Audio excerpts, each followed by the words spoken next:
I hate to say it, but this video is going to get moist as we slide on our swim wings and go splashing around with Dagon while trying to maintain our sanity. You are never going to believe where this story takes us. We open in shallow waters where an underwater explorer carefully approaches a mysterious hole and submerges into its murky depths. He notes the curious detail forged from precious metals and so lifelike. The mythological mermaid, come to life and hungry. This is revealed to be a dream, but not just any dream. It's the moist, recurring nightmare of Paul Marsh. Barbara believes he suffers due to being all wound up, and she suggests he try to relax. After all, where's the pleasure in having your research trip funded by a wealthy benefactor if it doesn't involve your GF, S, and your D?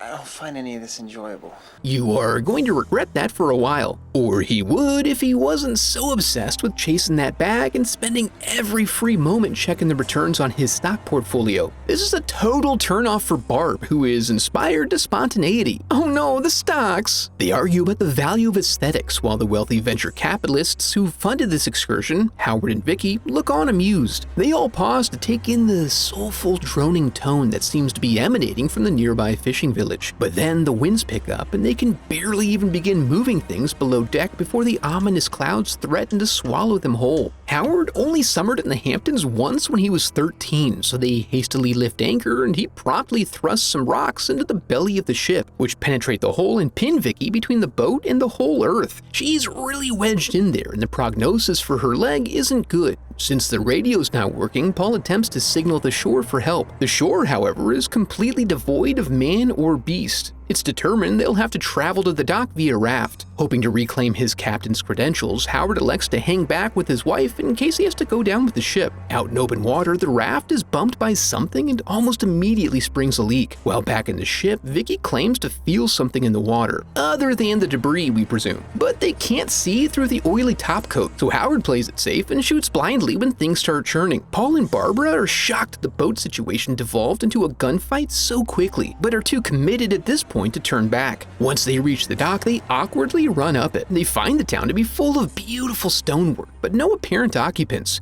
As they approach the church seeking sanctuary, its symbol is reminiscent of the one Paul sees in his dream. When they knock, the droning sound stops immediately. This implies people inside, but they find no one. Just some statues of the elder gods, and one person. The father is eager to demonstrate his charitability and follows them to the dock to assess the situation. He enlists the help of the pale seaman to undergo this rescue mission, but no girls allowed. Boys only for these rough and ready sailors. Barbara instead agrees to hang back and give the necessary information to the police. Being inexperienced, Paul immediately fishhooks himself, which they teach you how to avoid on day one of boating school. He then waves farewell to his gal. When she discovers there's no tower coverage here, the father invites her up to a working phone in a way that reveals a cheeky little congenital mutation. Along the way, the townsfolk are now out and about, although it would be preferable if they were not, because they are universally creepy. At the hotel, the proprietor is both unable to fulfill her request for a telephone or provide a positive customer service experience. The padre then arrives to administer help, but not in her favor. Meanwhile, the boys are able to hook onto the schooner and climb aboard. Paul ventures down to the living quarters but finds no one living, or otherwise. The cabin is strangely empty other than Vicky's marital towel. When he gets back to the dock, we learn that he presumes them dead, rather than pleasure swimming, and he's told Barbara wanted to meet him at the hotel. When he arrives, he receives a similar blank stare. He finds evidence that Barbara had been there, so he decides to wait for her return. Only through great effort is he able to express his desire for a room with an hourly rate. Paul makes his way up and eventually finds an unlocked door he assumes to be his room.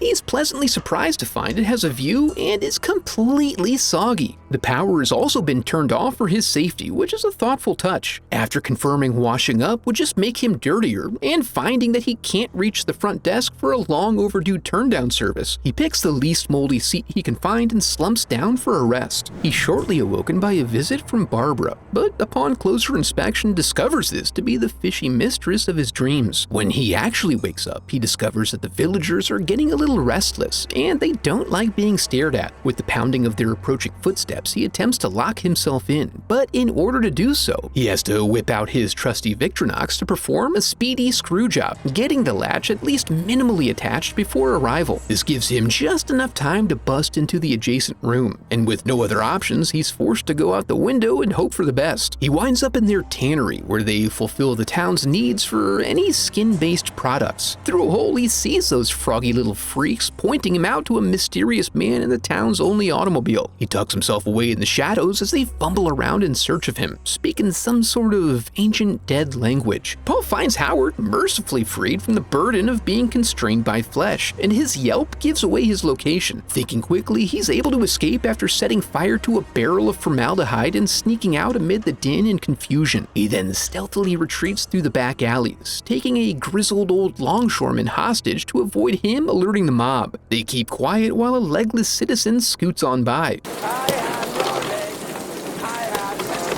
Paul then compels his captive to keep silent under threat of mildly cutting him, unfolding the long blade of his knife so it's clear he means business. He inquires into the whereabouts of the others, and old Slippery Joe here confirms they're dead. He totally personally saw 2 women get killed. It was crazy, but also expected as no one ever leaves this shit town. When Paul wonders why this is, Ezekiel thanks him for his interest and offers to tell him true about the secrets of Mboka. It starts when he was a boy, a simpler time when kids played stickball and helped their fathers with the mud harvest. With the sea exhausted and never having heard of hamburgers, they pray for more fish, but were forsaken by the God of Abraham. Then a strange, swarthy man visited them and promised a bountiful fishery harvest, so long as they agreed to worship Dagon, god of the seas. But the devout village cast this helpful stranger out for blaspheming. He performed his ritual anyway because he likes being a hotshot, and cast his line deep into the bosom of the ocean and drew from it the eldritch god Dagon. Any hesitancy by the village is washed away when they start pulling fish and golden artifacts out of the sea like it's their job, which it is. With their newfound wealth, they say bye-bye to the old idols and initiate a non-peaceful transition of spiritual authority. They end up with much more stylish, ritualistic costumes, but with the downside that prosperity requires sacrifice, and your boy's daddy was first on the chopping block.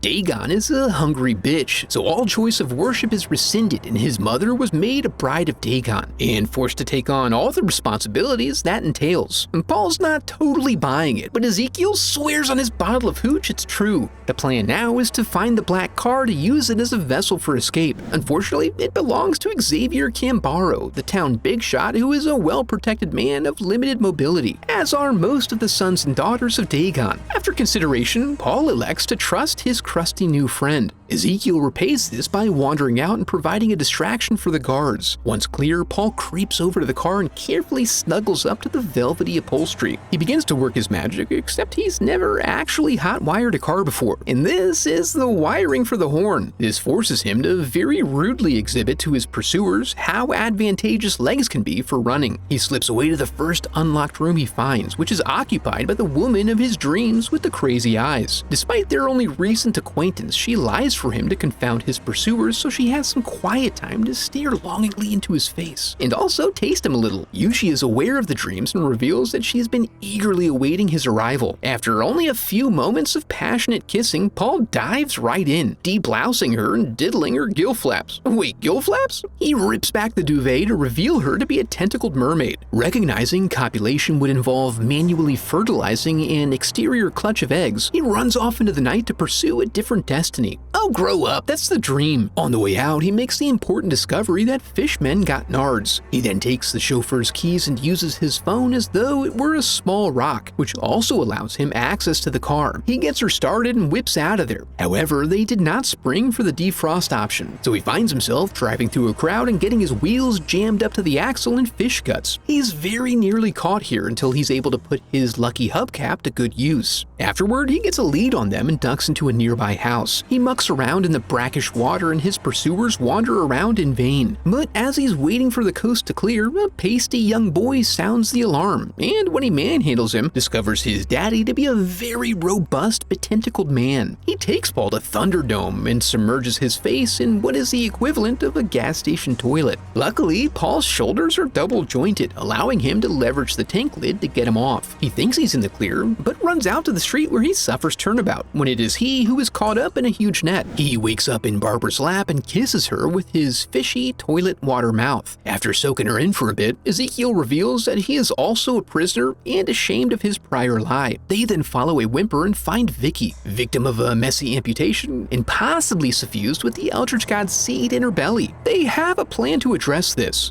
Try not to think about it. But just thinking about it causes Paul and Barbara to make a death pact if the same happens to them. So where does that leave her? They're then approached from all sides by many young men. The prisoners attempt to leverage the element of surprise by jumping out and taking on all challengers, including Barbara, who unleashes the power of Ishinryu karate. But these guys are total beefers and they get their many hands on them. Whether they escaped or not, Vicky's situation would remain pretty much unchanged. So she takes up the knife and denies Dagon's heir as the others are dragged off. They're chained up in a workshop of some sort, and Ezekiel's sassy attitude ensures that he's first up for the festivities. And Paul makes last-minute pleadings and attempts to bribe them, but they're rich in both gold and long life, but only if they satiate Dagon's various appetites. The father then pulls out his ceremonial fillet knife and speaks the incantations. The burly, barrel-chested men hold Ezekiel nice and steady, so he doesn't mess up the father's good work as he slowly separates his face skin from the muscle below. As they inflict a full degloving of his entire head and face, Paul spouts Bible verses, but to no effect. The leather boys then turn their attention to Paul. But the knife barely gets wet before Yushio wheels in and halts the proceedings. She's claimed full ownership of Paul's body and fluids and wishes him to remain unharmed. She attempts to convince him to give himself willingly, but loses his trust when she's unable to make any promises regarding Barbara's safety. You see, they haven't had any travelers pass through for about a year, and Dagon is getting fairly randy. She makes a final remark about fulfilling his destiny, and then leaves him to be bathed and brought to her quarters. But these dumb bitches left the knives right out on the counter, so he gets to stabbing. He then grabs a mini keg of kerosene and returns to the church. He finds the steady drone to be coming from the wardrobe, and he follows it into the deepest recesses of the town. Here, Barb is being ceremoniously carved up by her sexual rival. The crowd then chants their approval of the poor treatment of their guest as she's shackled and hoisted above Dagon's dank pit. And they're happy to see that he hasn't forsaken them. But then Paul arrives and ruins everything by burning some of them alive. And you can't live forever when you're on fire. This gives Paul the chance to reverse the wheel, but only very slowly.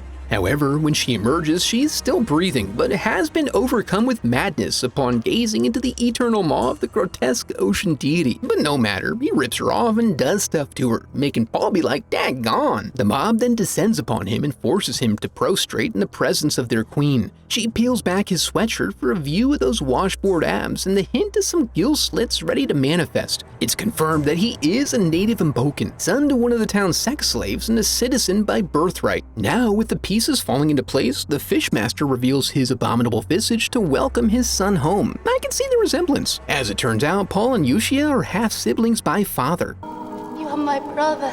You will be my lover forever. Bars. Feeling the changes underway, Paul tries to take the easy way out, self-immolation. But damn it if Yushia isn't bound and determined to make a husband out of her sibling, so she tackles him into the cool, refreshing water. Once under, he begins to breathe through his slimy torso. Now that the hard part is over, he decides to roll with it and swims out to live his dreams. Well, that was brutal, but if you're looking to go deeper than that, be sure to check out this video next. Now that we're here, I want to congratulate you for making it to the end of the video, and affirm that you are a very special person because of it. And if you enjoyed the video, I would love for you to become a part of the channel by subscribing. Thanks for watching.